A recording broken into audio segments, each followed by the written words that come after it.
सिद्धिप्रदायकाय ಗುರು ಬ್ರಹ್ಮ ಗುರು ವಿಷ್ಣು ಗುರುದೇವ ಮಹೇಶ್ವರ ಗುರು ಸಾಕ್ಷಾತ್ ಪರಬ್ರಹ್ಮ ತಸ್ಮೈ ಶ್ರೀ ಗುರುವೇ ನಮಃ.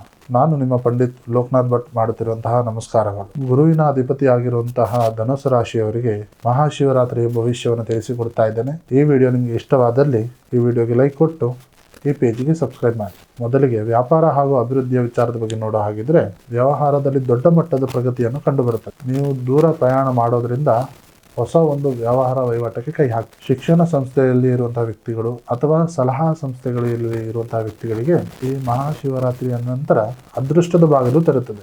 ಅದೇ ರೀತಿಯಲ್ಲಿ ವಿದೇಶ ವ್ಯವಹಾರದ ವಹಿವಾಟಿಗಳಿಗೆ ಅದೃಷ್ಟ ತೆರೆಯಲಿದೆ. ಯಾರಾದರೂ ಹೂಡಿಕೆಯನ್ನು ಮಾಡುವಂಥ ಸಂದರ್ಭ ಇದ್ದರೆ ತಜ್ಞರ ಸಲಹೆಯನ್ನು ಪಡೆದು ಹೂಡಿಕೆಯನ್ನು ಮಾಡಿ. ಈ ಸಮಯ ನಿಮಗೆ ಲಾಭದಾಯಕ ಇದ್ದರೂ ಸಹ ಆತುರದ ನಿರ್ಧಾರ ಅನ್ನೋದು ಬೇಡ. ವೃತ್ತಿ ಹಾಗೂ ಆರ್ಥಿಕತೆ ಬಗ್ಗೆ ನೋಡೋ ಹಾಗಿದ್ರೆ ಕೆಲಸದ ಸ್ಥಳದಲ್ಲಿ ನೀವು ಉತ್ತಮ ಪದವಿಯಲ್ಲಿ ಹೊಂದ್ತೀರಿ. ಉನ್ನತ ವ್ಯಾಸಂಗ ಮಾಡುವಂತಹ ವ್ಯಕ್ತಿಗಳಿಗೆ ಶಿವನ ಕೃಪೆ ಸದಾ ಕಾಲ ಇರುತ್ತದೆ. ಇನ್ನು ಆರ್ಥಿಕ ಸ್ಥಿತಿಯನ್ನು ನೋಡೋ ಹಾಗಿದ್ರೆ ದಾನ ಧರ್ಮದ ಬಗ್ಗೆ ಹಣವನ್ನು ವ್ಯಯ ಮಾಡುವಂತಹ ವಿಚಾರವಿದೆ. ಪಿತ್ರಾರ್ಜಿತ ಆಸ್ತಿಯನ್ನ ಬರುವಂತಹ ಲಾಭದಾಯಕ ಅಂಶವಿದೆ. ಇನ್ನು ಆರೋಗ್ಯದ ವಿಚಾರದ ಬಗ್ಗೆ ನೋಡೋ ಹಾಗಿದ್ರೆ ಕಾಲುಗಳಿಗೆ ಸಂಬಂಧಪಟ್ಟಂತಹ ಕೆಲವೊಂದು ಸಣ್ಣ ಪುಟ್ಟ ಸಮಸ್ಯೆಗಳು ಕಾಣಬಹುದು. ಶಿವಲಿಂಗಕ್ಕೆ ಕೇಸರಿ ಮಿಶ್ರಿತ ಹಾಲನ್ನ ಅಭಿಷೇಕಕ್ಕೆ ಕೊಡಿ. ಇದನ್ನು ಮಾಡೋದ್ರಿಂದ ನಿಮ್ಮ ಆರೋಗ್ಯಕ್ಕೆ ಅತ್ಯಂತ ಶ್ರೇಷ್ಠಕರ ವಿಚಾರವಿದೆ. ಪ್ರತಿದಿನ ಧ್ಯಾನವನ್ನು ಮಾಡುವಂಥದ್ದು ಅಭ್ಯಾಸವನ್ನು ಮಾಡಿಕೊಳ್ಳಿ. ಇನ್ನು ಪ್ರೀತಿ ಹಾಗೂ ಕುಟುಂಬದ ವಿಚಾರದ ಬಗ್ಗೆ ನೋಡೋ ಹಾಗಿದ್ರೆ ಪ್ರೇಮ ಜೀವನದಲ್ಲಿ ಇದ್ದಂತಹ ಕಹಿ ಘಟನೆಗಳು ದೂರವಾಗುತ್ತೆ. ಸಂಗಾತಿಯೊಂದಿಗೆ ಯಾತ್ರಾ ಸ್ಥಳಗಳಿಗೆ ಭೇಟಿ ನೀಡಿ.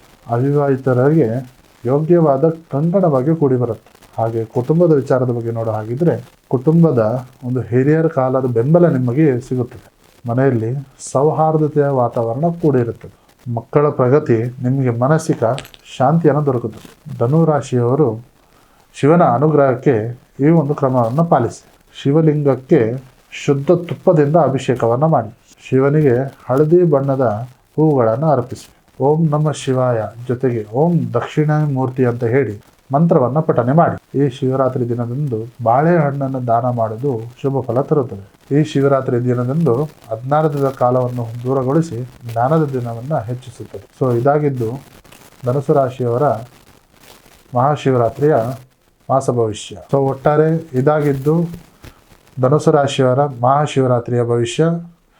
ನಿಮ್ಮ ಏನೇ ಸಮಸ್ಯೆ ಇದ್ದರೂ ನೇರವಾಗಿ ಬಂದು ಭೇಟಿಯಾಗಿ ಅಥವಾ ಕೆಳಕಂಡ ನಂಬರಿಗೆ ಕರೆ ಮಾಡಿ. ಧನ್ಯವಾದಗಳು.